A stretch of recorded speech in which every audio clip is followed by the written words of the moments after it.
des dunes de méthane solide. C'est ce que pense avoir identifié une équipe de géologues et planétologues sur la surface de Pluton. Ils arrivent à cette conclusion après une analyse fine des images de la sonde New Horizons. Ça se passe là-haut, par Eric Simon. Matt Telfer de l'université de Plymouth et ses collaborateurs ont trouvé dans les images de la sonde américaine 357 structures linéaires régulièrement espacées dont la morphologie, la distribution et l'orientation sont cohérentes avec des dunes. Elles se trouvent à proximité de la région montagneuse nommée Al-Idrissi Montes et sont orthogonales à des couloirs de vent de la faible atmosphère de Pluton. Les chercheurs démontrent, dans l'article qu'ils publient aujourd'hui dans Science, comment la longueur d'onde de ces dunes est le mieux expliquée par la présence de grains de la taille de grains de sable, d'environ 200 à 300 micromètres, mais constitués non pas de silice, mais de glace de méthane, des grains ballottés par des vents de faible vitesse, inférieurs à 10 mètres par seconde. Les caractéristiques de ces dunes, comme leur morphologie non perturbée, ainsi que leur relation avec la glace sous-jacente, semblent indiquer que ces dunes se sont formées dans un passé très récent.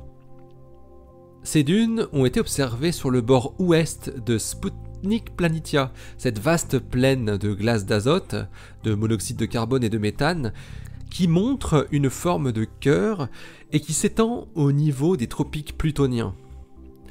Des structures polygonales de plusieurs dizaines de kilomètres y avaient déjà été observées et avaient été interprétées comme le résultat de mouvements convectifs de la glace dirigés par des effets thermiques. Ce qui a permis de déduire, avec le fait que la surface de la plaine est exempte de cratères, qu'il s'agit d'une surface géologiquement jeune, de moins de 500 000 ans. Matt Telfer et ses collègues montrent donc aujourd'hui qu'en plus, Sputnik Planitia est à même d'accumuler du méthane solide sous forme de grains. Ils montrent également qu'en plus de l'effet du vent à la surface de Pluton, le processus de sublimation doit jouer un rôle important dans le transport de ces grains de quelques centaines de micromètres. La modélisation de ces processus montre d'ailleurs que, une fois initié, le transport éolien est très efficace, dans des conditions qui sont celles de la surface de Pluton.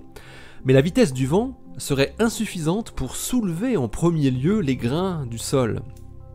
C'est là qu'interviendrait le processus de sublimation de la glace d'azote sous-jacente. Lorsqu'elle se trouve échauffée par le lointain soleil, la glace d'azote du sol se transformerait en vapeur, propulsant les petits grains de méthane en hauteur, où ils seraient alors efficacement emportés par le vent. Les chercheurs déduisent ainsi de leurs observations de dunes de méthane sur Pluton que l'atmosphère y est bien active et serait capable de modeler les paysages qui nous apparaissent géologiquement jeunes. L'article de Matt Telfer et ses collaborateurs s'intitule tout simplement « Dunes on Pluto » et il est paru dans Science le vendredi 1er juin 2018 dans le numéro 360 de Science. De retour avec de l'astro enfin. Allez, d'ici la prochaine, portez-vous bien, restez bien les yeux vers le ciel, jouez bien au quiz astro et restez bien les pieds sur terre. Hein. Allez, salut.